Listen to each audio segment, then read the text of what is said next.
já podemos começar a falar nossos assuntos aqui menos relevantes do que o aquecimento global, né? Bom, então vamos lá, pessoal. A gente na última aula estava falando sobre armazenamento de dados, né? Armazenamento NoSQL, NoSQL, né? Que é o armazenamento não tradicional. E aí eu comecei a falar sobre um tema lá e parei no meio, né? Isso foi na penúltima aula. Na última a gente teve uma provinha, não foi? Ou foi na... Não me lembro agora de cabeça. Deixa eu ver.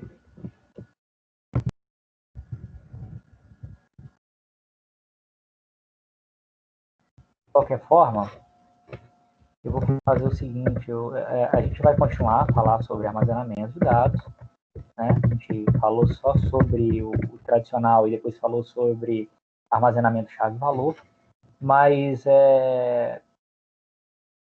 a gente não deu uma discutida ainda nas questões da prova lá, que eu sempre gosto de dar uma discutida, para não ficar nada para trás, né? Então, vou pegar aqui a prova, vou compartilhar aqui com vocês, e a gente faz só uma olhada nela, para poder a gente ter uma noção, vocês terem uma noção aí do que erraram, o que acertaram. Né? Acho que, de maneira geral, todo mundo foi bem na prova, não teve nada, nenhuma nota muito ruim, não. Vamos lá, deixa eu pegar aqui, então. Compartilhar aqui a tela.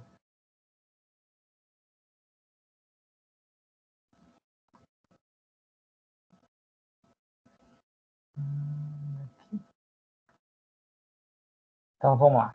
Estão vendo minha tela aí?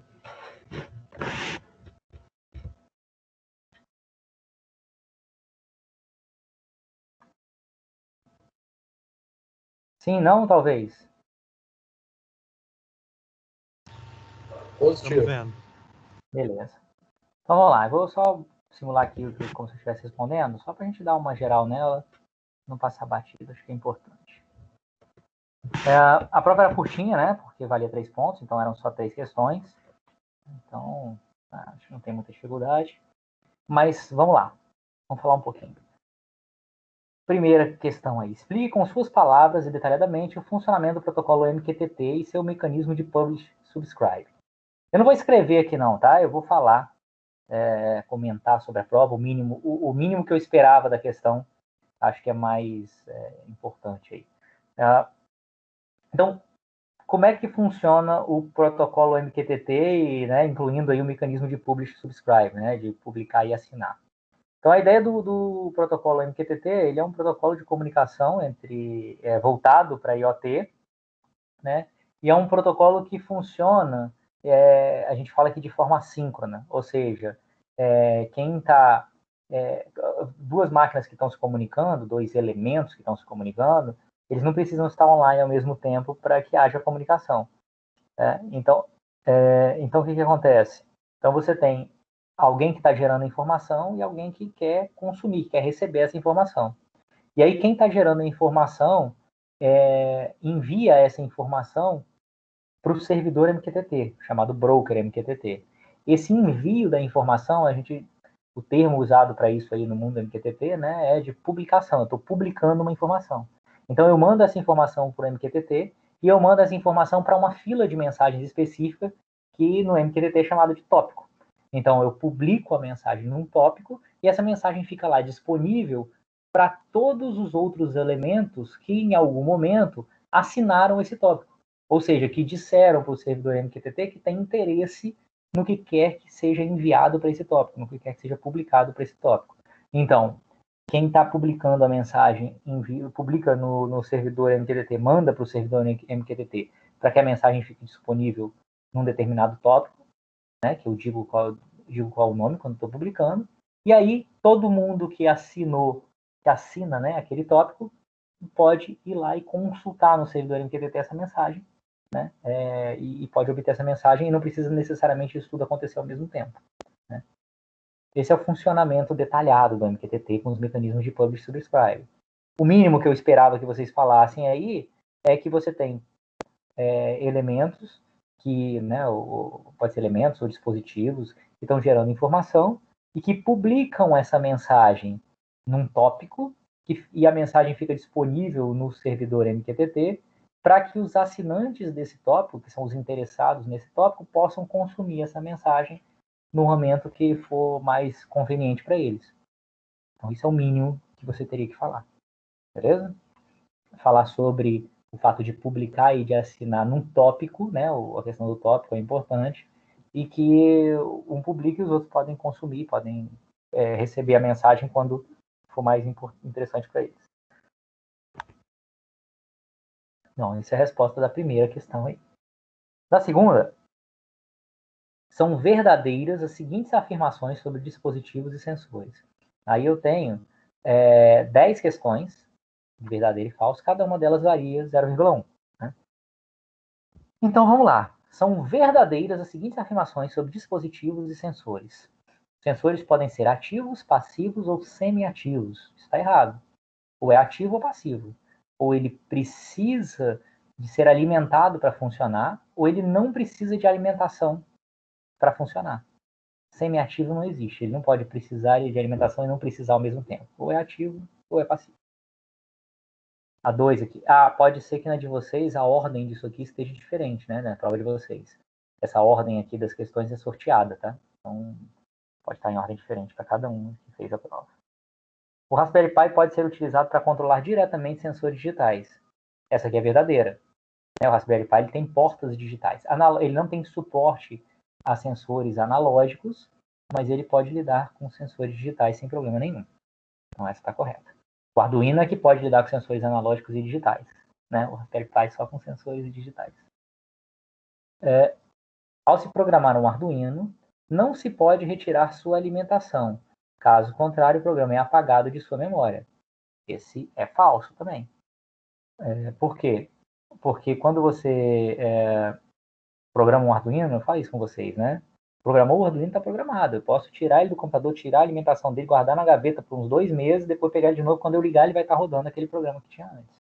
Aconteceu até isso com algumas pessoas aí que acabaram queimando um LED, né? Porque tinha um programa gravado anteriormente lá que provavelmente estava usando o shield Ethernet, né? Eu falei isso com vocês. Então essa aqui é falsa. Um sensor geralmente está conectado a um dispositivo que o controla. Isso é verdadeiro, né? O sensor por si só, ele não tem, ele só muda, ele só gera um sinal de acordo com alguma grandeza física que ele detectou. Então, ele gera só um sinal elétrico. Então, eu preciso de um dispositivo que processe esse sinal elétrico e transforme isso numa informação, né? Digital, uma informação para mandar para um servidor, para exibir numa tela, para fazer alguma coisa. Então, normalmente eu preciso de um dispositivo para controlar esse sensor aí. O Arduino possui apenas entradas e saídas digitais, não possui analógicas. Esse é falso também, né? Eu acabei de falar aqui. O Raspberry Pi só tem entradas e saídas digitais mesmo, mas o Arduino é mais voltado para automação, assim, né? Para automação de processo e tal.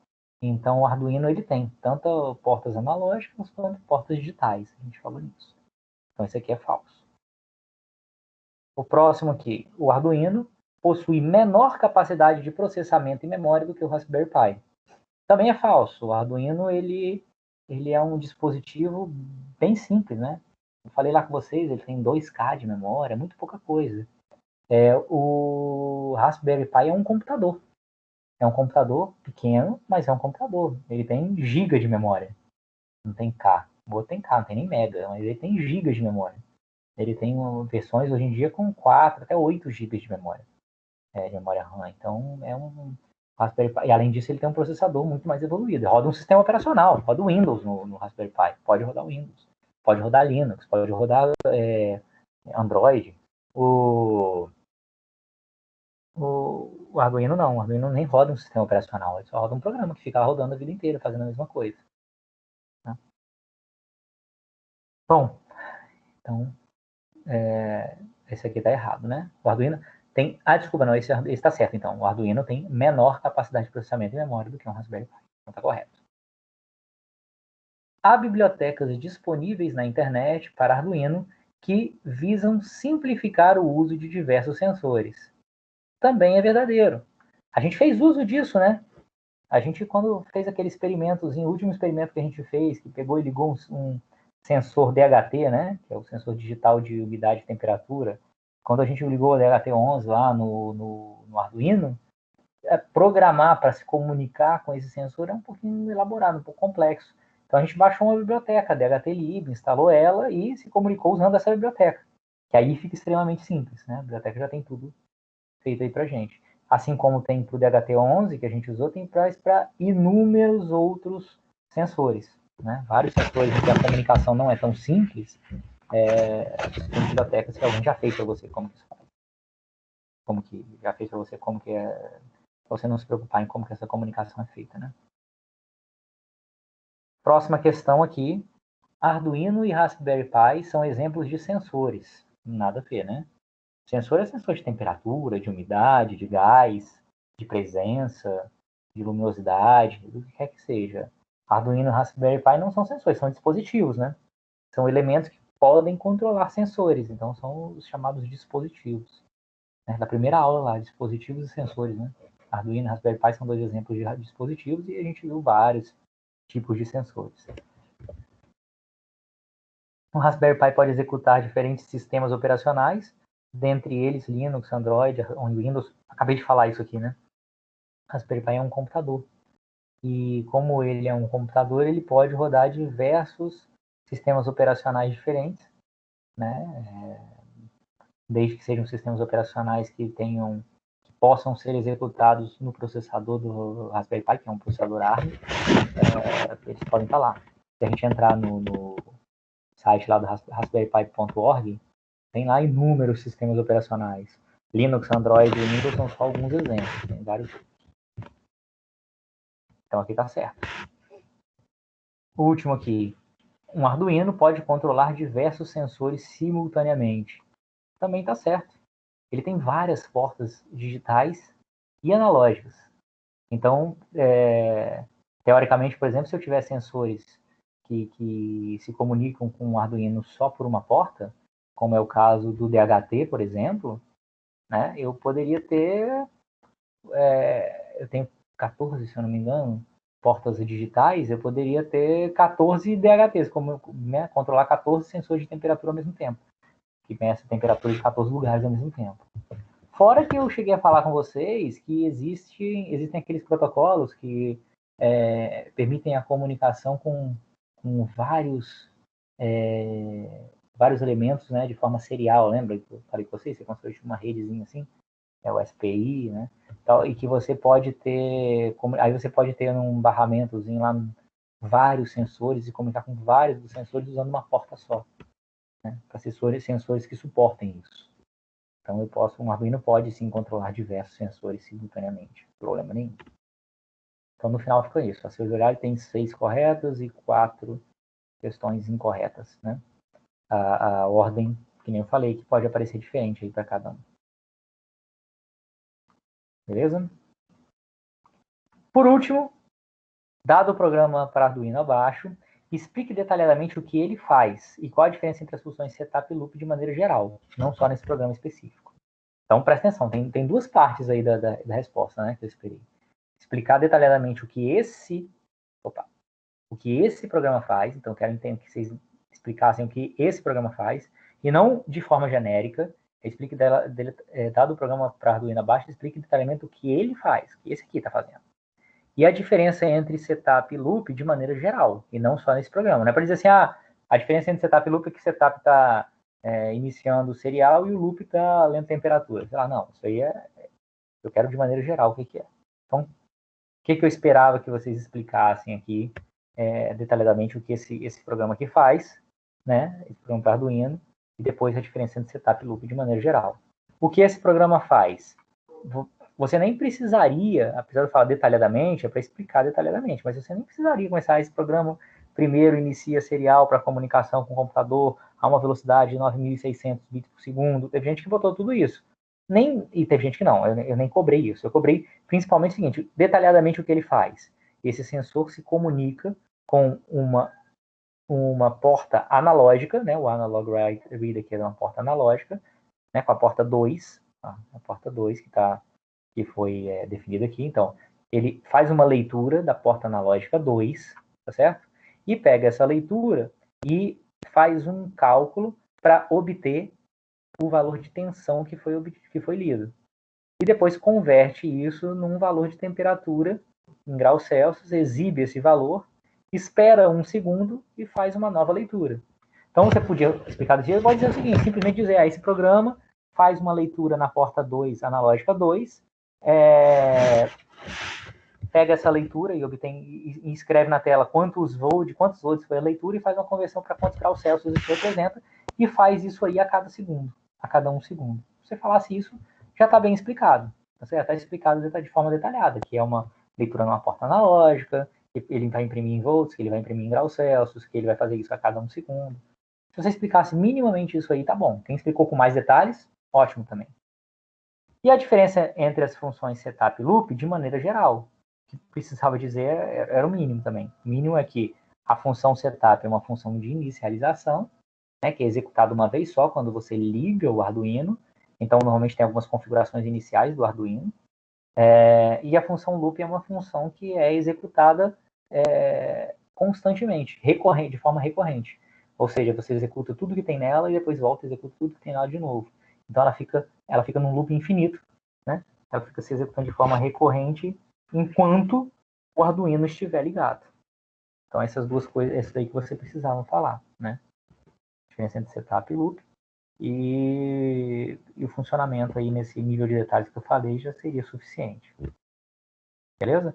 Quem às vezes perdeu, tem gente que perdeu um pouquinho de ponto aqui às vezes, sei lá, ou porque não explicou qual era a diferença entre setup e loop, só falou que no setup eu inicio a serial na porta 9600 e no loop eu leio temperatura.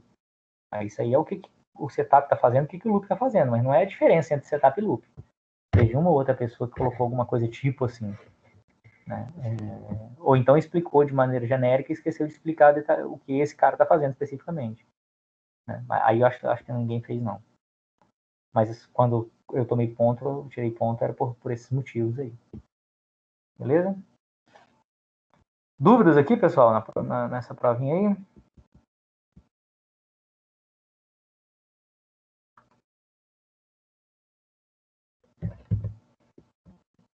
Não? Não tem dúvidas, tranquilo, né? Sigamos então em frente. Vamos lá. Deixa eu compartilhar aqui. Aqui. Pessoal, acho que tem alguém fazendo pergunta no chat. Opa.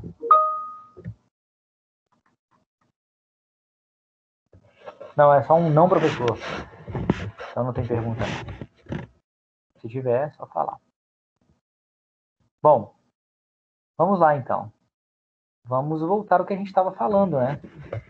Recuperar aqui rapidinho o que a gente estava falando. A gente estava falando sobre armazenamento de bases não tradicionais no SQL, no SQL, né? Aí eu falei um pouquinho sobre as bases de dados tradicionais, né? Com suas tabelas e tal. A rigidez, né, dessas bases de dados, o que é muito bom para sistemas de informação, para o sistema de controle de vendas da padaria, para o sistema de controle de alunos e matérias e funcionários da FAESA, para o controle de vendas de uma loja, qualquer coisa desse tipo. Mas que quando você está lidando com ambientes que já não são por natureza tradicionais, como é o caso de IoT, talvez essa forma de armazenar nas bases de dados tradicionais já não seja mais adequada. Falei com vocês na aula passada sobre a base de dados, as bases de dados então NoSQL, que são as bases de dados não tradicionais, não relacionais, então em que você não tem aquele armazenamento tradicional em tabelas, e aí cada tabela tem um relacionamento com outra e tal. Então muitas vezes as bases de dados que são normalmente conhecidas como NoSQL também se referenciam a elas como bases de dados não relacionais, ou não tradicionais, também tem gente que chama. E as bases de dados chave-valor são aquelas que eu falei com vocês, só relembrando aqui. Vou relembrar um pouquinho sobre chave-valor, porque a próxima que a gente vai falar, né, que eu não falei na aula passada, tem muito a ver com chave-valor, é uma melhoria um pouquinho da chave-valor. Então, relembrando que a primeira base que a gente viu no ciclo que é a base de dados chave-valor, né, baseada em chave-valor, a ideia básica é que eu tenho vários registros, né? Os registros são as informações, as várias informações, e as informações, esse registro, ele é composto de duas partes. Uma chave, que deve ser única entre todas as chaves, e um valor, que, do ponto de vista da base de dados, é uma caixa preta, é alguma coisa ali dentro. Pode ser um número inteiro, pode ser um número com casos decimais, pode ser uma string, pode ser um arquivo, pode ser o que for, tá certo? Qualquer informação que eu quiser armazenar aqui dentro. E essa informação vai estar associada a uma chave única. E a ideia é ter um modelo, então, muito simples de armazenamento. Você tem uma chave associada a um valor. Qual a vantagem de você ter um modelo muito simples assim, de armazenamento?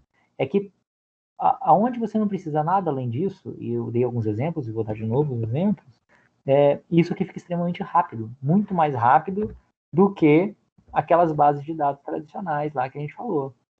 Quando eu armazeno um dado, ou quando eu apago um dado aqui, eu tenho que verificar nos relacionamentos, se eu posso mesmo inserir. Será que eu posso, se eu mandei inserir uma venda, mas a venda tem que estar associada a um cliente. Se eu não botar o cliente, eu não vou deixar inserir a venda. Se eu remover um cliente, se ele tem várias vendas, eu não vou poder remover, porque tem vendas associadas a esse cliente, então eu não posso apagar o cliente. Então tem uma série de relacionamentos que causam dependência de um dado de uma tabela com dado de outra tabela, que tem que ser verificado sempre que alguma rotina de alteração dos dados, ou inserção de novos dados, ou remoção de dados existentes, ou mesmo alteração dos dados, seja executado. Né? Esse é o que a gente chama do esquema da base do banco de dados. Então, os bancos de dados, Oracle, SQL Server, IBM DB2, Postgres, MySQL, MariaDB, todos esses caras aí fazem inúmeras verificações quando você está inserindo, alterando ou removendo um dado de dentro do banco de dados. Isso é desejável para esse tipo de banco de dados, mas isso faz com que as bases de dados fiquem um pouco mais lentas. Tem que fazer uma série de verificações que são importantes para manter a integridade dos dados, mas que consomem recursos computacionais, então que fazem com que uma inserção de um novo dado fique um pouco mais lenta. Na base de dados chave-valor, não. Na base de dados chave-valor, a única verificação que eu tenho que fazer quando eu insiro o dado é se eu estou inserindo o dado com uma chave que já existe. Dá esse exemplo aí, ó, tem uma base de dados aqui do lado, a chave 123 está associada a esse string aqui, 123 Main Street. A chave 126 é esse telefone aqui, parece. Eu não posso inserir um outro dado com a mesma chave 126. É só essa verificação que tem que ser feita. Então, a verificação, quando você insere dado, é muito rápida. Quando você remove, não precisa verificar nada, é só remover o dado. Se você quer consultar um dado, você só pode consultar ele pela chave. Então, também é muito rápido fazer uma consulta. Porque como você só pode consultar pela chave, você pode ter essas chaves ordenadas, mantê-las ordenadas. É muito rápido. Então, você pode ir lá e falar o seguinte, eu quero o registro 1300. Vai lá no registro 1300 e pega. Eu quero o registro que tem a chave 427. Você vai lá no 427. Mas para que serve uma base de dados tão simples assim? Ela serve porque ela vai ser extremamente rápida e essa simplicidade dela atende a muitos casos. Por exemplo, eu dei um exemplo aqui para vocês de quando você está você tem, por exemplo, seu carrinho de compras numa loja na internet, por exemplo. Não estou dizendo que toda loja na internet, carrinho de compras, necessariamente use esse tipo de base de dados, não. Mas daria para usar. Você tem lá quando você entra numa loja, você começa a colocar coisas no carrinho de compras, e aí é gerado um número, um identificador para o seu carrinho de compras, um número único, que é a chave do seu carrinho de compras. Então, você está inserindo coisas no seu carrinho de compras, tem um número associado a ele. Então, o site vai lá, no banco de dados dele lá de carrinho de compras, ele coloca o número do seu carrinho de compras, e em valor vai ter aqui, por exemplo, uma lista dos produtos que você colocou no seu carrinho de compras. E, ao mesmo tempo, o site ele pega esse número do seu carrinho de compras e manda para o seu navegador, manda para você, através de um cookie. Vocês já ouviram falar em cookies, né? Eu dei esse exemplo na aula passada, estou só elaborando ele um pouquinho, porque eu vou usar esse exemplo no próximo base de dados também. Então ele manda um cookie para você. O cookie tem lá dizendo que seu carrinho é o carrinho de identificação 1327. Beleza. Se você sair do site, for ver outra coisa, amanhã você volta lá, na hora que você entra no site, o site pergunta, você tem um cookie meu aí? Ele vai falar assim, aí seu navegador, sem que você se dê conta, seu navegador vai falar, tem sim, ó, aqui, ele é um cookie que tem um dado aqui, 1237, não lembro agora qual número que eu falei, né? 1237, por exemplo. Ele vai lá na base de dados, vê 1237, isso aqui é um carrinho com esse conteúdo aqui, ó. Quer dizer, tem esse valor aqui, olha o que é esse valor. Aí a sua página vai olhar e falar, é um carrinho com esses conteúdos. Pronto, o carrinho aparece para você treinar de novo. Se você fez ontem, ele continua lá no site. Então, essas informações sobre carrinho de compra, sobre dados de sessão de usuário, às vezes preferências que você pode setar numa página, coisas assim, podem ficar numa base de dados lá, chave-valor, e podem ser enviados para você só o número da chave, porque o acesso à informação é sempre pela chave. Então, isso faz com que você tenha bases de dados extremamente rápidas. Qual a importância disso? Por que isso foi criado muito voltado para isso, tá? Chave-valor. Pensando em carrinhos de compra, em sessões de usuário, em sites em que você tem uma quantidade absurda de usuários, e aí, inicialmente, se usava essas bases tradicionais para armazenar um carrinho. Dá para usar isso aqui? Dá para usar isso aqui. Só que isso aqui, para o caso de um carrinho de compra, por exemplo, é um canhão para matar mosquito. E qual o problema do canhão para matar mosquito? É muito mais difícil matar um mosquito com um canhão do que matar ele com uma chinelada, sei lá, com a palma, né? Batendo palma.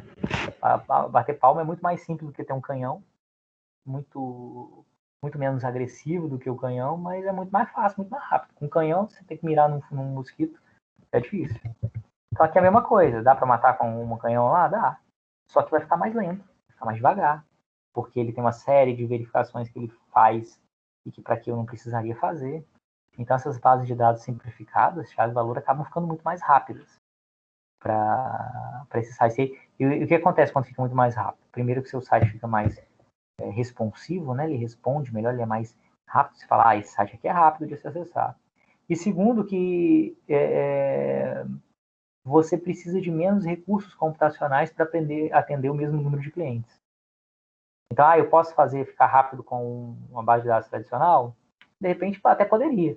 Só que eu ia precisar de um servidor de banco de dados muito mais parrudo do que eu preciso para atender isso aqui. Quando eu uso esse modelo aqui de armazenamento. Né? Então, ele acaba sendo mais eficiente. E ele é muito bom também para IoT, porque são séries temporais, né? Eu vou ter aqui, como na chave aqui, por exemplo, uma data, e no valor aqui um valor de temperatura e umidade, usando o exemplo do sensor que a gente usou até agora, que é o DHT lá que tem a umidade e temperatura. Então eu poderia ter isso aí. E aí eu continuo só podendo acessar pela chave, podendo fazer consultas do tipo, qual que era a temperatura e umidade do dia tal, hora tal, até o dia tal, hora tal. Estou consultando pela chave, né? Então é extremamente rápido para isso também. O outro tipo de banco de dados que a gente não falou na aula passada é o baseado em documentos. Aí já vamos ver alguns novos. O modelo de dados baseado em documentos, ele é muito parecido com chave-valor. Também tem uma chave. A diferença é que o valor aqui, ao invés de chamar valor, a gente chama de documento. Né? Porque ele é um pouquinho mais elaborado do que um valor. Falei com vocês que no chave-valor, o valor pode ser o que for, mas é uma caixa preta, né? Caixa preta no seguinte sentido, um banco de dados, ele ignora o que tem ali, ele sabe qual é a chave, ele sabe fazer busca pela chave. O valor é uma sequência de bits que ele não sabe o que tem. Então não dá para fazer nenhum tipo de busca pelo valor, porque para a base de dados, para o banco de dados, isso é uma caixa preta. Isso faz com que ele seja extremamente rápido. A base de dados, o banco de dados baseado em documentos, ele tem uma chave e tem um valor associado a essa chave, mas esse valor é um documento, chamado documento em JSON. Né? A gente já falou sobre JSON. Na verdade, é um objeto, é uma informação cujo formato de armazenamento é o JSON. Certo? Então, eu tenho lá, por exemplo, um documento lá que tem um identificador, que é um valor, uma chave, desculpa, um identificador único, e depois eu tenho os valores aqui, o número do telefone, o e-mail e assim por diante. E mais, Como agora eu tenho um valor que está no formato JSON, e isso significa, o que significa estar no formato JSON? Significa que se sempre está no formato JSON, a base de dados, ela consegue, se você quiser, dar uma fuçada nesse documento. Ela consegue entender o que tem ali, porque sempre vai ter um dado no formato JSON. Aqui não. Aqui no chave valor, uma hora o valor tinha um string, outra hora tinha um número, outra hora tinha um arquivo PDF. Aqui é sempre um documento no formato JSON. Então a base de dados, o gerenciador de banco de dados é construído para entender JSON e saber, então, fuçar dentro do documento se eu quiser. Se eu quiser pegar os dados do documento só pela chave, é extremamente rápido também, igual chave e valor. Mas se eu posso fazer uma busca busca todos os documentos aí que tem, sei lá, um telefone cujo DDD é 123, aqui, por exemplo, igual esse aqui, ele vai pegar esse e vai pegar vários outros. Ou todos nessa base aqui que eu estou usando para armazenar sei lá, os meus clientes, pega todos os cujo e-mail é @gmail.com, sei lá, então ele está fuçando dentro do valor, não está indo mais só na chave. Ele consegue fazer isso porque ele consegue interpretar o JSON que tem ali dentro, certo? E mais, esse JSON, inclusive, ele pode ter alguns tipos de relacionamentos. Então, eu posso ter aqui, por exemplo, um documento aqui de contato, né, que ele faz referência a um identificador de um usuário, que é um outro documento aqui de usuário. Então, os documentos podem fazer referência entre si. Eu não tenho tabelas diferentes, eu tenho documentos diferentes. E cada documento diferente, então imagina como sendo aqui uma chave com aqui um documento, que é em JSON. Cada documento pode ter um formato diferente, quer dizer, todos JSON, mas campos diferentes. Eu tenho um documento que só tem o nome de usuário, eu tenho outro documento que tem telefone e e-mail, eu tenho outro documento que tem level e grupo, né, o nível e o grupo. Eu tenho outro documento que tem nome, idade, estado e aqui grupos que pertencem. Então, eu posso ter cada registro, ou seja, cada documento na minha base de dados com um formato diferente. Qual é a utilidade disso aqui? Isso aqui pode ser usado também para poder armazenar, por exemplo, carrinhos de compra, e com a vantagem do cara que está administrando o site, por exemplo, ele pedir para dar uma olhada de todos os carrinhos de compra que tem aberto no momento aí, quantos deles tem o produto tal? Quantos deles tem mais do que 5 produtos no carrinho? Então, você consegue ter um painel que você consegue ver algumas estatísticas aí em tempo real, por exemplo, que você consegue fuçar dentro do carrinho de todo mundo. No caso de um chave valor, só você não consegue, porque você consegue só obter os dados pela chave, não pelo valor. Dentro do valor, que é o documento em JSON. Mais ainda, isso às vezes é usado também em sites, por exemplo, em que você tem um cadastro normal de usuários, mas você tem muitas perguntas, muitos campos que são opcionais. Então, quando você tem muitos campos opcionais, por exemplo, o cara se cadastra aí no meu site. Qual é o seu nome completo? Qual é o seu endereço, mas aí é opcional? Qual é o seu nome de usuário obrigatório? Qual a sua senha obrigatória e e-mail? Aí é obrigatório você botar o nome do seu e-mail e o seu nome de usuário e sua senha. Mas eu pergunto mais um monte de coisa opcional. Qual o telefone? Qual é a URL do seu site? Qual é o seu Instagram? Qual é o seu Facebook? Qual é sei lá, quais são as suas preferências aqui de assuntos, né? Assuntos que você mais se interessa, onde você mora, o endereço, qual o bairro, qual a cidade, qual o estado, a escola onde você estudou, sei lá. Começa a perguntar um monte de coisa, mas aí você responde o que você quiser. O que você não quiser responder, você não responde. Tem muitos lugares que são assim. E aí, quando você tem isso, você começa a gerar cadastros muito, muito diversos, muito diferentes. Tem gente que preencheu tudo, tem gente que preencheu só o obrigatório, tem gente que preencheu uma ou duas perguntas não obrigatórias, tem gente que preencheu quase tudo. E aí, se você tem um esquema de armazenamento tradicional, você tem lá no cliente, você tem o nome, endereço, telefone, CEP, CPF, RG, cidade, bairro, estado, a escola onde estudou, não sei o que, não sei o que, não sei o que, você pode ser que obrigatório mesmo era só esses dois primeiros aqui. E aí você começa a ter muitos registros com muitos campos vazios. E aí é muito desperdício da estrutura. A estrutura é muito rígida, mas a maioria das coisas não está preenchida. E aí quando você tem um armazenamento baseado em documento, em que cada documento pode ser diferente um do outro, Eu posso ter um documento armazenado lá que tem o nome do cara, o telefone dele, o e-mail dele, o nome de usuário que ele escolheu, a senha que ele escolheu. Pronto. O próximo já vai ter só o nome, o e-mail, a senha e o nome do usuário. O próximo já vai ter, porque o cara preencheu um monte de coisa, então o documento já vai ter o nome, o telefone, o apelido dele, o e-mail, o nome do usuário, a senha, a escola onde ele os principais interesses dele, sei lá, e mais uns 3 dados aqui que ele respondeu. Então, eu posso ter cada documento ser mais completo do que o outro, porque o JSON pode simplesmente ter um campo ou não ter um campo. Um aqui pode ter name, age, status e grupos, e o outro aqui atrás pode ter só name e age, não tem status e grupos. O outro aqui pode ter só name, age e grupos, não tem status porque não foi preenchido. Então, eu começo a ter documentos diferentes um do outro só com as informações que realmente são importantes. E aí eu posso fazer um buscar. Me retorna aí todo mundo que disse que estuda na escola tal. Ou então me retorna aí todo mundo que preencheu os interesses. Ou retorna aí quem não preencheu os interesses. Sei lá. Dá para fazer busca por esses documentos. Qual a vantagem disso em relação ao banco de dados relacional tradicional? Primeiro porque você pode reduzir o espaço de armazenamento, porque você tem muitos valores opcionais.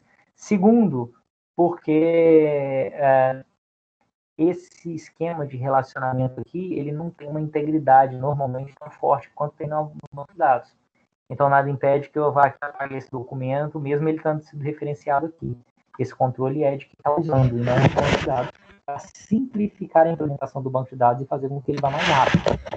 Então, esses caras aqui são muito usados em aplicações web, em aplicações de aplicativos de celular, principalmente onde você tem essas informações que não são sempre preenchidas por completo. Né? Tem 3 exemplos aqui de bancos de dados, sistemas de bancos de dados que usam esse modelo. O primeiro deles talvez seja o sistema de banco de dados não relacional mais famoso do mundo hoje em dia, que é o MongoDB. Não sei se vocês já ouviram falar, talvez o pessoal da computação já tenha ouvido falar em MongoDB. MongoDB é um banco de dados baseado em documentos. Muito usado. É muito usado mesmo. Várias aplicações aplicativos de celular no servidor usam a base de dados MongoDB para poder armazenar os dados. Tem outro aqui que é o CouchDB, tem o TerraStore também. Mas o MongoDB é disparado, acho que é mais sucesso, mais utilizado aí. Então, é um banco de dados baseado em documentos. Pergunta. Tá claro o que é um banco de dados baseado em documentos? Ô, professor, tendo em vista, então, essa diferença do banco de dados no SQL, que é o tradicional, como é que funciona o sistema de gerenciamento disso? Porque, assim? pelo visto, parece que você não tem tanta preocupação com consistência dos dados, né? Isso aí fica por conta da aplicação. Então, na hora que você vai desenvolver o sistema, você tem que criar uma lógica para poder fazer esse controle, para manter a integridade do que está lá. É isso aí. É isso aí. Você tem que ter, por exemplo, você tem que ter o controle seguinte: eu vou apagar. Eu estou falando assim, isso é a lógica do sistema de banco de dados baseado em documentos. Você pode chegar e falar: não, professor, mas eu uso aqui um sistema de banco de dados baseado em documentos em que ele faz essa verificação. Não estou dizendo que ele não possa ter quem não faça, mas não é obrigatório, tá? Lá no relacional, para ser relacional, é obrigatório que ele faça esse controle. Aqui não. Então, quando não se faz esse controle, você tem que fazer. Então, se eu apagar, por exemplo, aqui, vou apagar esse usuário aqui, sei lá, esse documento desse usuário. Então, minha aplicação antes vai ter que sair em todos os documentos vendo se esse usuário não está sendo relacionado em algum lugar. Porque se estiver sendo relacionado em algum lugar, eu não posso deixar apagar esse documento aqui, por exemplo. Mas aí é a minha aplicação que vai fazer esse controle, e não o banco de dados, entendeu? A ideia presume-se o seguinte, que isso aqui deva ser utilizado, esse relacionamento aqui, pode parecer que fica pior fazer desse jeito. E fica mais lento. Quando o próprio banco faz esse controle, como é o caso do relacional lá, fica mais rápido. Quando é a sua aplicação você tem que programar ela para ela fazer esse controle, fica mais lenta a aplicação e fica mais sujeita a erro. Então, por que usar isso? É porque justamente ele tem esse recurso, mas esse recurso deve ser usado com cautela. Você não tem que ficar usando isso o tempo todo. Se você precisa muito disso o tempo todo, talvez seja melhor você usar um banco de dados relacional. Ele tem isso para você criar aqui e poder, com cuidado, porque você sabe que você tem que controlar isso aí, porque o banco de dados não vai controlar isso aí. Tá certo? Então, assim, se a sua aplicação só vai, por exemplo, criar coisas e muito raramente ele vai remover alguma coisa, muito raramente você vai remover um dado, né, porque é da natureza da sua aplicação, não sei por quê, aí talvez esse cara aqui vale a pena. Ah, porque quando eu vou remover eu tenho que tomar cuidado. Mas como é muito raro eu remover, vale a pena eu não pagar o preço de ter que fazer toda a verificação a todo momento, como acontece no banco de dados relacional, porque só muito de vez em quando é que essa verificação faz sentido existir. Então deixa para ficar um pouco mais lento muito de vez em quando e ficar bem mais rápido no 99% das vezes. Entendeu? Tá claro? Tranquilo. É mais ou menos assim, você abre mão do controle para ganhar desempenho no banco, né? Isso aí, isso aí, isso aí. Você abre mão do controle por parte do banco de dados. Você deixa o controle se for necessário para a aplicação. Mas é por aí mesmo. Por aí mesmo. Quando você começa a botar muito controle, muita coisa, o desempenho cai um pouco. Certo? É mais ou menos. Esse princípio a gente usa no banco de dados, mas é o mesmo princípio que usa na vida real, né? Às vezes, por exemplo, vou dar um exemplo bem besta aqui, mas o que acontece nas empresas aí, né? Muitas empresas, elas tinham uma, tem ainda, muitas tinham também, uma política, por exemplo, que um funcionário viaja, por exemplo, empresa como a Gaiac, manda funcionário viaja e tal. Se o funcionário viaja, ele vai coletando tudo quanto é nota fiscal de almoço, jantar que ele fez, não sei o quê. Quando ele chega, ele apresenta as notas todas, que a empresa vai lá e ressarce ele com aquele valor. Aí tem empresa que isso aí é controle, né? Você está controlando tudo, então está evitando fraude, está evitando inconsistência de dados, vamos dizer assim, né? Equivalente, está evitando fraude. Está fazendo com que o cara, ele almoçou, ele vai ter que pagar uma fiscal, ele jantou, tem que pagar uma fiscal, a notinha lá. Então, exatamente quanto ele gastou, eu vou lá e exatamente o que ele gastou. Não. Já tem empresa que fala assim, não, eu não vou fazer controle nenhum disso aí não, cara. Eu vou pegar e vou fazer o seguinte, vou abrir mão do controle para ter melhor desempenho. Eu vou fazer o seguinte, eu vou te dar, sei lá, R$ 100 na mão por dia e você se vira aí para pagar o transporte, o táxi que você precisar, sei lá, o almoço e o jantar. Porra, se você gastou 110, paciência. No outro dia você gastou 110 não, vamos botar aqui 250 por dia. Se você gastou 110, paciência, mas a empresa teve um prejuízo de R$ 40. Ela abriu mão do controle para poder ter um pouco mais de desempenho. Por que desempenho? Porque agora eu não preciso ter uma pessoa lá só verificando o nosso fiscal de todo mundo que faz roupa, ver se porque o cara consumiu exatamente aquilo que eu paguei. É muito mais, em termos de desempenho do dia a dia, é muito mais simples entregar um dinheiro na mão do cara, eu acho que é razoável para o cara almoçar, o cara jantar, o cara fazer o transporte dele lá, e ele se vira, tá certo? Mas se um ou outro eu vi que tá. O cara resolveu comer no almoço e aí ele embolsou o dinheiro todo. Pô, paciência, cara. Aí é um caso ou outro aí que se trata como exceção. Que é o que está acontecendo aqui também. É um caso ou outro aqui, eu vou tratar como exceção e vou ser um pouco mais criterioso aqui, né? Vou deixar a aplicação controlar. Eu sei que é um paralelo, talvez, mas é um paralelo assim, isso acontece em qualquer lugar, né? O que eu quero dizer, quando você coloca mais controle, você às vezes perde um pouco de desempenho. Então, muitas vezes é interessante você abrir mão um pouco do controle para poder ter desempenho.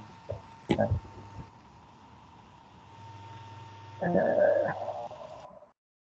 Em todas as áreas, né? Eu quero dizer que acontece isso. Algumas vezes você não pode abrir mão do controle. Quando você não pode abrir mão do controle, cara, usa lá o banco de dados relacional tradicional. Se você não pode abrir mão do controle, paciência. Não é aqui que você deveria estar. Né? Aqui é para quem não precisa ter tanto controle assim, ou não tem que ter controle também, né? Às vezes não tem relacionamento desse tipo, é só um cadastro de usuário que é a sequência, não tem o que ter controle aqui, então isso faz sentido. Numa leitura, voltando então ao nosso mundo de OT, numa leitura de sensores, isso aqui faz sentido. Da mesma forma que o valor faz sentido, aqui também faz. Porque eu poderia ter documentos em que eu tenho uma data e hora de armazenamento, né, o momento em que foi lido o dado, o valor de temperatura e o valor de umidade. E aí eu tanto posso fazer consultas pela chave, que nem eu falei, me vê a temperatura no horário tal, me vê qual é a temperatura entre a variação de temperatura aí entre o dia tal e hora tal, até o dia tal, hora tal. Ou então, diz aí para mim, aí eu posso fazer diferente, né? Aí eu já posso fazer consultas pelo documento. Me diz aí quais os dias e quais as horas que a temperatura superou os 75 graus Celsius. Tá? E aí eu já estou fazendo uma pesquisa pelo documento, que aqui no chave valor, só eu não conseguia fazer. Aqui eu consigo. Então, às vezes, para alguns armazenamentos de dados de sensores de IoT, isso aqui pode fazer sentido. Isso pode fazer sentido porque, em alguns casos, pode fazer sentido para mim fazer uma busca pelos dados do sensor, não só pela questão temporal, né? E aí é um caso que eu não tenho relacionamento, eu não tenho relacionamento entre uma leitura e outra leitura e tal, mas eu tenho, mas eu posso fazer uma busca pelos documentos, né? É claro?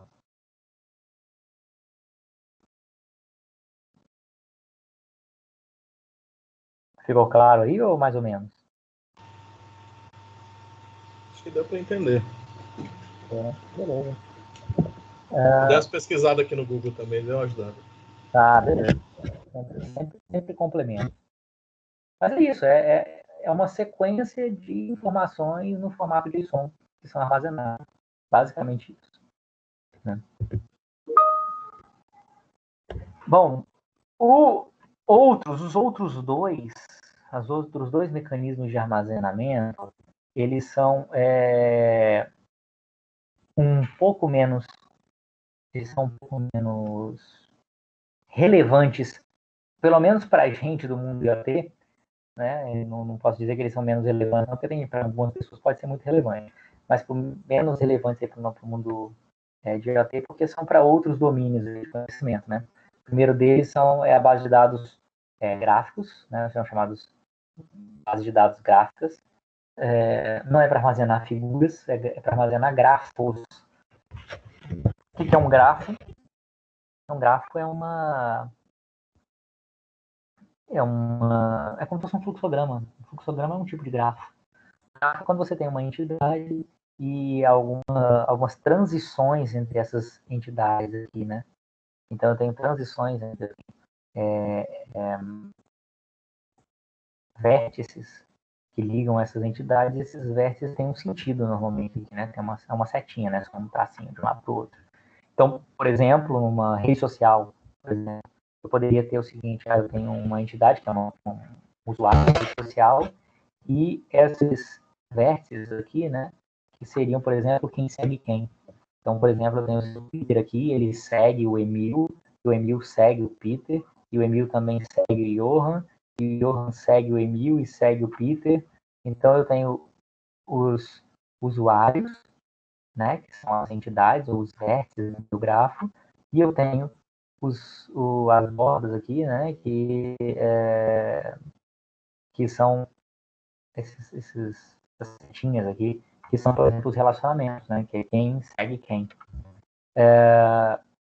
Então, sempre você tem uma coisa desse tipo aqui, e aí você pode ser uma figura extremamente complexa, né? Eu falei que é um fluxograma, mas o fluxograma normalmente, num fluxograma você tem poucos loops desse tipo, né? Então, um grafo, às vezes você pode ter inúmeros loops. Quando você tem isso aqui, armazenar isso aqui, é possível armazenar isso numa base de dados tradicional? Na verdade, tudo que a gente está falando, não tem nada que não pudesse ser armazenado nas bases de dados tradicionais lá, relacionais. Nada, absolutamente nada. Esses novos bancos de dados, esses novos gerenciadores de bancos de dados, eles foram criados só para você ter formas mais eficientes de você armazenar determinados tipos de dados, mais eficientes do que você tinha na base de dados relacional. Então aqui é a mesma coisa, quando você tem um grafo desse tipo, Dá para você armazenar uma base relacional? Dá. Dá para eu dizer que cada entidade dessa aqui é um registro num banco, né? E que isso aqui é o relacionamento, né? Um relacionamento. Ainda dá para fazer. Só que os bancos de dados gráficos, eles são muito mais eficientes nesse tipo de armazenamento aqui. Então, eu posso fazer consultas do tipo assim, quem que o Peter segue, quem é que segue o Peter, quem segue mais pessoas, posso fazer isso de forma muito rápida. E tipo assim, quais são todos os caras que seguem o Peter, ou que são seguidos por quem o Peter segue, né, fazer algum grau de profundidade, dá para fazer essas buscas muito mais eficiente do que uma base de dados tradicional. Isso não serve para nada no mundo de IoT. A gente não tem, de maneira geral, aí, a gente não tem dados que são relacionados dessa forma, que se comportem como um grafo, mas para quando você tem isso, deu exemplo de redes sociais, mas tem vários outros casos aí, sei lá, topologia de rede, um monte de coisa que você poderia pensar, um gráfico de contaminação por Covid, sei lá, alguma coisa assim. Eu poderia pensar num gráfico e aí faz sentido armazenar nesse tipo de banco de dados aí. Tem vários exemplos de Big Data aí onde você tem muitas informações, e as informações são relacionadas entre si, né? Tipo nesse desenhozinho aqui, ó, que eu tenho uma informação aqui que está relacionada com várias outras, que por sua vez está relacionada com as outras, e assim por diante. Se armazenar isso com base de dados gráfica é muito mais eficiente. Esses são alguns representantes importantes das bases de dados gráficas. O Neo4j, que é uma voltada principalmente para Java, que é essa aqui que é o ArgoDB, o InfinityGraph, mas são de uso muito específico, assim, né? Para quando você quer armazenar um gráfico desse tipo. A gente não tem muito ao caso, não, tá? É só para vocês saberem que existe. Assim como esse último aqui, que são as bases de dados colunares. Qual é a ideia das bases de dados colunares? Essa aqui, eu confesso que de todas é a única que eu nunca vi realmente sendo usada, não. Só conheço na teoria, não conheço na prática. As outras eu já vi, essa não. A ideia é o seguinte, eu já falei com vocês que nas bases de dados tradicionais, a gente tem lá uma tabela, por exemplo, que tem 5 campos, aqui nesse meu exemplo tem 5 campos, tem o campo registro, que é o número do registro, o campo nome, endereço, cidade, estado. E aí cada linha da tabela, cada registro aqui, né, é um dado. O cara que tem nome ABC, ele mora em tal lugar, né, o endereço dele é tal, cidade tal, o estado tal. Esse outro aqui, o nome dele, tal endereço, tal cidade, tal estado, e assim por diante. Então, os dados são armazenados em forma de linhas, né? Uma outra forma de armazenar esses mesmos dados aqui é separar eles por colunas. É como se eu tivesse uma tabela para cada coluna. Então, eu tenho aqui, eu tenho uma coluna de nomes, uma coluna de endereço, uma coluna de cidades, uma coluna de estados. Uma tabela de nome, uma tabela de endereço, uma tabela de cidades, uma tabela de estados. E aí, essa tabela aqui está escrita aqui só o nome, mas na verdade ela tem 2 campos: o número do registro e o nome. O número do registro, nome. O número do registro, nome. O número do registro, nome. O endereço também. O número do registro e endereço. O número do registro, endereço. O número do registro, endereço. O número do registro, endereço. O número do registro da cidade. Então eu tenho esse dado aqui partido em várias tabelinhas. Cada tabela com um campo só. Cada tabela com só uma coluna. Qual é a vantagem disso? A vantagem é que se você tem um caso em que a busca por elementos de uma coluna só aqui é muito recorrente, por exemplo, eu preciso com muita frequência saber quais são os usuários da cidade de Springfield, quais são os usuários do estado tal, né? Se esse tipo de busca é muito frequente, fazer esse tipo de busca, né, numa tabela em que só tem cidades é muito mais rápido buscar todo mundo que é isso de Springfield numa tabela que só tem as cidades do que eu buscar todo mundo de Springfield numa tabela que tem um monte de coisas e também cidade. Porque aí eu busco quem são aqui, buscando quem são aqui, eu vou saber o número de registro, e aí qualquer outro dado que eu precisar, eu vou direto no número de registro tal do cara na outra tabelinha. Então, isso faz sentido quando você tem muito buscas por determinados campos. né? E você tem muitos campos. Então você divide em cada tabelinha numa coluna só.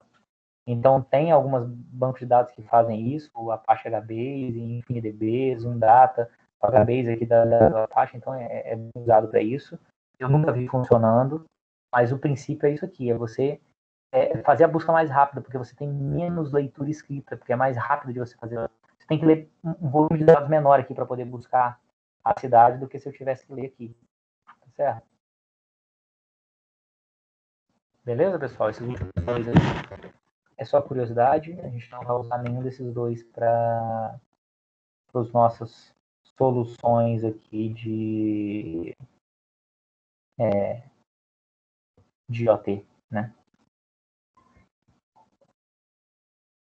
Bom,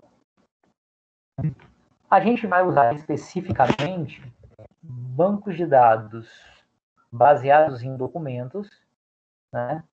Pode ser chave valor também, mas a gente vai até o que usar aqui é baseado em documento, e que, mais especificamente, alguns que são baseados em documentos voltados muito especificamente para séries temporais. Então, o que são esse tipo de banco de dados? É um tipo de banco de dados pode ser baseado tanto em chave valor quanto em documento, mas no qual a chave normalmente é um selo de tempo, que a gente chama, timestamp, que é uma marcação de tempo. Então, cada dado tem uma chave diferente, e a chave é uma marcação de tempo, é o momento em que aquele dado foi lido, certo? Ou que foi armazenado no banco de dados, tanto faz. Então, um timestamp normalmente é isso, é uma informação em que você tem dia, hora, né, mês e ano, né? E hora. Hora, minuto, segundo, décimos, milésimos, e centésimos, e milésimos e milionésimos de segundo. Depende da precisão que você tem. Normalmente vai em milésimos de segundo. Isso a gente chama de timestamp, né?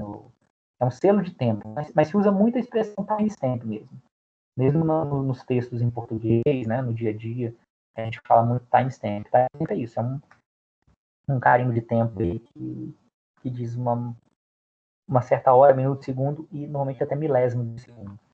E aí, basicamente, nessas séries temporais, nesses bancos de dados voltados para séries temporais, você tem um armazenamento de ou uma chave, um valor, em que a chave é um timestamp, ou um documento em que também a chave de armazenamento é um timestamp. Né?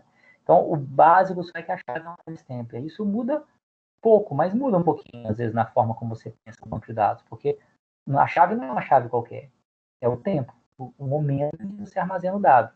Então, normalmente só precisa fornecer o dado, o tempo ele vai carimbar automaticamente na hora que você armazena lá. E aí, a gente tem três grandes representantes desse tipo de banco de dados, que são o InfluxDB, o RaiATS e o Graphite. A gente aqui vai usar o InfluxDB, que é esse aqui, que é bastante usado também. É um banco de dados bem difundido. Então, baseado em documento, mas voltados muito para séries temporais. Beleza? Ele tem algumas características, né? Primeiro que é o fato da chave ser um timestamp, isso tem algumas implicações também na forma como os dados são organizados internamente no banco de dados, no fato de ser muito comum você fazer buscas não só num chave valor tradicional, é muito comum você fazer uma busca por uma chave, né? Ou no documento, fazer uma busca por um documento. Eu quero o documento de número 1327. Aqui isso já não é tão comum. Aqui não é tão comum num banco de dados baseado em séries temporais, ou seja, documento ou chave-valor em que a chave é um tempo, não é tão comum você querer saber qual era a temperatura no dia tal, mês tal, hora tal, mês tal, dia tal, ano tal, hora tal, minuto tal, segundo, milissegundo, microsegundo tal. Não é muito comum. O mais comum é você dizer qual era a temperatura média nessa intervalo de tempo aqui. Ou me dê todos os valores nesse intervalo de tempo que eu vou escrever um gráfico. Ou qual é a média e o desvio padrão nesse intervalo. É muito mais comum você fazer pesquisas por intervalo de tempo, não por um tempo específico. Não interessa muito qual era a temperatura no momento exato tal, mas qual era a temperatura naquela faixa de tempo de 1 hora ali, entre 1 e 2 horas da tarde, entre 1 e 1 e meia, entre 1 da tarde e 10 horas da noite, não importa qual intervalo, mas é muito mais comum do que a gente olhar pontualmente, a gente olhar num certo intervalo de tempo. E aí esses gerenciadores de banco de dados também levam isso em consideração quando eles são criados. O fato de que a maioria das consultas que se faz a ele não é por um valor específico, mas por um intervalo de valores. Né? Isso interfere um pouquinho na engenharia do banco de dados, da forma como ele foi construído. Beleza? A gente vai ver, por exemplo, quando a gente for construir, for jogar no InfluxDB, a gente vai armazenar os dados ali e vai usar o Grafana, que é uma outra ferramenta, né, que é uma ferramenta para poder criar dashboards, né, criar gráficos bonitinhos e tal, e que basicamente é o que ele vai criar um gráfico com dados que ele vai pegar de um certo intervalo no banco de dados. Então é um exemplo típico de uma consulta no intervalo de tempo, que é monitorar a temperatura lá. Um histórico aí da temperatura nos últimos tempos. Tá claro, pessoal? Isso é para ficar claro mais ou menos o que a gente vai encarar, o que a gente vai usar, né? Os nossos experimentos e o que a gente vai usar aqui nos nossos experimentos e o que é usado também na prática. Certo? O InfluxDB ele é muito usado.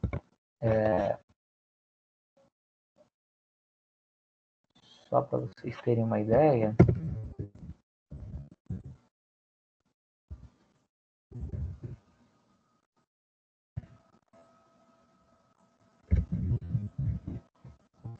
vocês.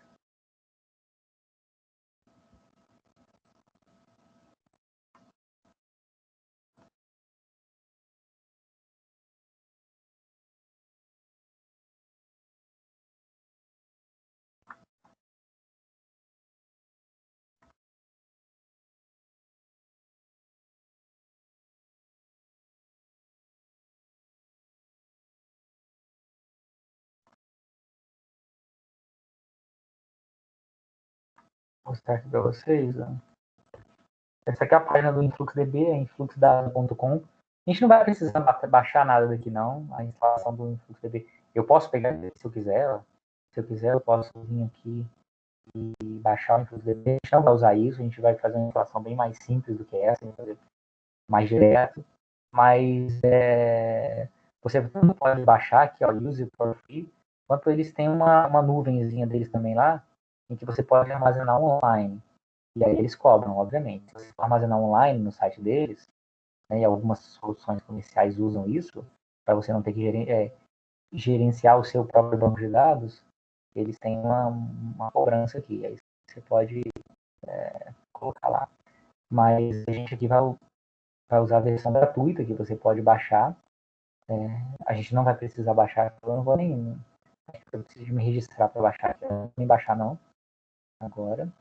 Mas a gente vai baixar direto lá do servidor, mais para frente. E aqui está só mostrando ó, a galera que usa ele. Vocês veem que ele é bastante usado. Ó, o eBay usa ele. A Citrix, não sei se vocês já ouviram falar. Tem alguns principais aqui. Hoje em dia eles estão aqui estimando que tem 394.500 bases de dados rodando atualmente. Isso é uma estimativa, claro. Né? E aquele mesmo diz que é muito voltado para séries temporais. Né? Para bases de dados baseadas em séries temporais. Muito voltado para IoT, né? Então a gente está indo aí no que a galera usa. Beleza? Aqui tem um monte de informação sobre o InfluxDB, se vocês quiserem dar uma olhada aí sobre isso. Basicamente isso, né? Tem InfluxDB Cloud, InfluxDB, a versão Enterprise dele, tem um agente para poder pegar as informações aqui de sensores. Bom, a gente vai instalar esse cara aqui, a gente vai usar esse cara. Tá claro até aí, até agora? Dúvidas?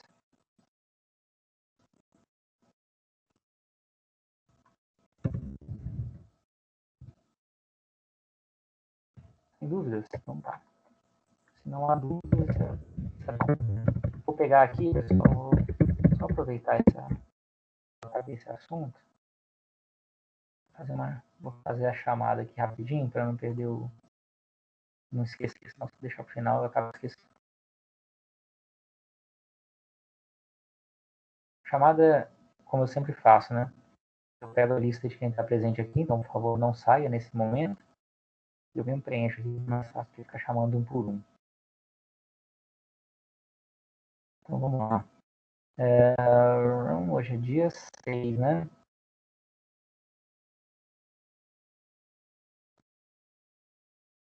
Ué. Foi não? Então vamos lá. Das coisas. Dia 6.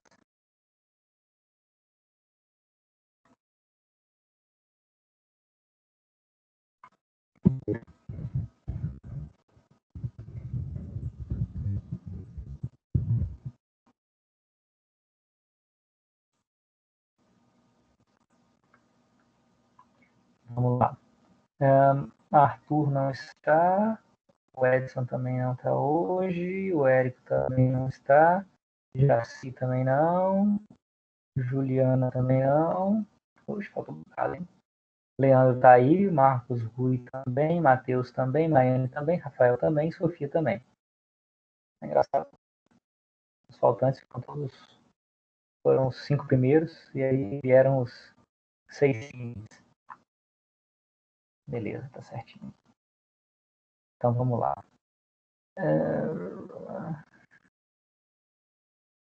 Bom, pessoal, alguns avisos que eu queria fazer aqui ainda, aproveitar esse restinho de tempo aí. Primeira coisa é que eu já fechei a nota lá de. Acho que está todo mundo com a nota fechada lá de OT, né? Do C1. Deixa eu só confirmar uma coisa aqui, se a nota está fechadinha direitinho. Tá. Eu só não fechei a nota ainda. Não, mas de quem eu não fechei a nota nem tá na aula hoje. Tem 2 que estão me devendo ainda, mas. Tem uma que está me devendo, na verdade, a Juliana só, mas tudo bem. Bom, então beleza. De resto tá todo mundo tranquilo aí, eu acredito.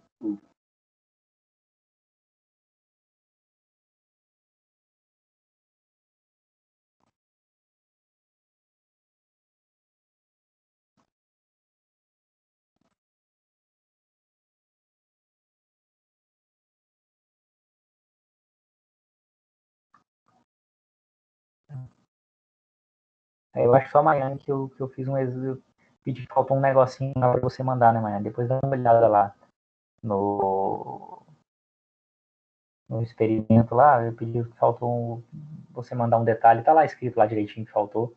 Aí você dá uma olhadinha lá e manda o que tá faltando, só pra gente fechar direitinho. Fora isso, pessoal, o que eu queria dizer, lembrar para vocês o seguinte já. Duas coisas. A primeira é que tem uma promessa que eu não cumpri, mas eu ainda vou cumprir. Até amanhã vai estar no ar. Que eu já acabei, eu só preciso fazer um teste. Que eu falei que eu ia deixar para vocês disponível a máquina virtual lá que a gente vai utilizar. Essa máquina virtual, né? Ela tá pronta, só que deu alguma bicheira aqui no meu computador, aqui no meu VirtualBox, que ele não está aceitando mais nenhuma máquina virtual. Então, depois que eu criei, ele está dando travando em todas as máquinas virtuais aqui. Então, eu vou testar no outro computador aqui agora. Funciona aqui há anos, aí agora ele resolveu dar um problema. Então, eu vou só para testar, eu quero testar a máquina virtual direitinho. Eu já até subi ela para o OneDrive meu lá, para vocês baixarem. Vou botar o link no Ava, já está lá, mas está oculto ainda, porque para eu fazer esse último teste, e aí eu vou pedir para vocês baixarem isso. Eu peço que vocês baixem antes do horário da aula, então eu vou disponibilizar isso até amanhã, que aí vocês têm amanhã e depois de amanhã o dia inteiro para poder baixar, porque eu acho que o tamanho dela, o tamanho desse arquivo deixa eu confirmar aqui, é,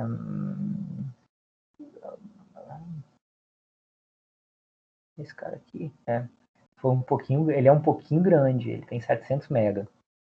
Então não é deixar para a gente baixar na hora da aula, não, senão vai ter problema para baixar, né? Pode demorar, dependendo da internet, pode demorar a aula inteira para baixar. Então ele tem 700 MB, é bom baixar antes. Baixa e deixa, e aí a gente até instala ele junto no VirtualBox, porque tem alguns detalhezinhos de configuração para a gente fazer, a gente faz na hora da aula. É isso aí. E uma outra coisa que eu já falei com vocês, só para reforçar, se alguém não tiver ainda adquirido, a gente não vai precisar para a próxima aula, mas a gente provavelmente vai precisar para a aula da semana que vem. Né? Para quarta agora não, mas talvez para outra quarta. Lembrando que segunda é feriado, a gente não tem aula, né? Então, para essa quarta não, mas talvez para outra quarta, ou no pior dos casos, para outra segunda, dia 19, que depende do nosso andamento, que a gente vai precisar do cabo de rede para poder ligar o Arduino no computador. Então, assim, quarta-feira a gente já vai precisar do computador mesmo, na mão, e na outra quarta, ou no pior dos casos, na outra segunda, dia 19, a gente já vai precisar desse cabo de rede para poder ligar o Arduino no computador, para poder começar a transmitir as coisas pela rede. Beleza? Então, quem não comprou ainda, compre, por favor, um cabo de rede. Qualquer dúvida que tiver, põe até no grupo de WhatsApp aí, onde pode encontrar. Vocês, às vezes, sei lá, a pessoa mora em Cariacica, onde que eu posso encontrar mais perto? Eu mesmo não sei. Mas se você botar no grupo aqui, às vezes alguém que mora também aí vai saber. Dei um exemplo de Cariacica, mas Vila Velha também eu não conheço. Então, pode ter alguém aí que mora em Vila Velha, na Serra. Eu não sei. Em Vitória, eu sei mais ou menos onde tem. Mais ou menos também, não sei todos os lugares, não. Beleza? Dúvidas aí, pessoal, sobre isso? Aqui tá tranquilo. Então, beleza. Se não há dúvidas. Se houver dúvidas também, alguma dúvida aí, tanto na hora que eu disponibilizar o arquivo, quanto em qualquer momento, aí vocês podem usar o grupo do WhatsApp lá que a gente mantém esse contato sobre esse tipo de coisa. Beleza? Pendências, então, cabo de rede e baixar o negócio que eu vou disponibilizar, né? Eu vou disponibilizar amanhã. Quando eu disponibilizar, eu coloco no grupo do WhatsApp também, para vocês terem ciência de que está lá disponível. Eu acho que quando eu ponho uma novidade no ar, vocês recebem também, mas o WhatsApp vocês olham talvez com mais rapidez. Beleza, pessoal? Vou parar por aqui hoje então, para a gente não vai... Na próxima aula a gente vê se, tendo já essa máquina virtual, a gente já começa, põe ela para rodar já, e aí a ideia é a gente já colocar ela para rodar, vai perder um tempinho para configurar ela, para deixar tudo rodando direitinho, e a gente já coloca um servidor MQTT funcionando lá. A gente não vai ter ainda o servidor MQTT certamente. Na próxima aula, o Arduino não vai estar ainda mandando dados para esse servidor MQTT, mas a gente já vai ter um servidor MQTT que dá para a gente testar com o MQTT Box lá. Beleza? Aí vai ter o nosso próprio servidor MQTT sendo testado com o MQTT Box. Beleza? Nossa infraestrutura. Então a gente já começa a montar isso aí na próxima aula. Beleza? Boa noite para vocês então. Até quarta-feira. Falou.